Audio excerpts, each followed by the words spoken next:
आमचे प्रतिनिधी रणजित माझगावकर आपल्यासोबत जोडले गेलेले आहेत। रणजित, काय चित्र आहे कोल्हापूरच्या आखाड्यामध्ये, राजकीय आखाड्यामध्ये?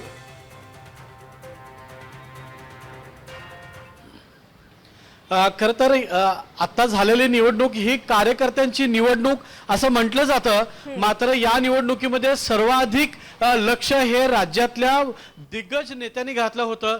त्यामुळे कार्यकर्त्यांपासून नेत्यांपर्यंत ही निवडणूक अत्यंत प्रतिष्ठेची ठरलेली आहे। कोल्हापूरच्या बाबतीत बोलायचं झालं तर कोल्हापुरामध्ये एकूण 13 म्हणजे 10 नगरपरिषदा आणि 3 नगरपंचायता यांच्यासाठी मतदान झालेलं आहे।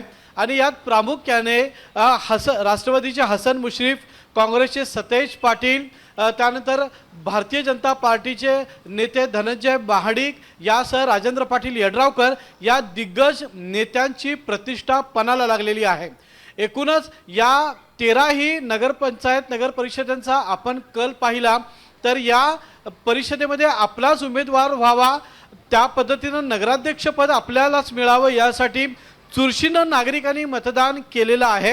उद्या खरं तर याचे पत्ते उलगडणार आहेत, मात्र प्रामुख्याने महायुतीचा झेंडा या ठिकाणी फडकेल असा अंडर करंट आपल्याला सांगतोय। अनेक दिग्गज जे लोक आहेत यांच्या मते मोठ्या प्रमाणामध्ये महायुतीतले घटक पक्ष जे आहेत यांना पसंती देतील असं सुरुवातीचा अंडर करंट वाढतो।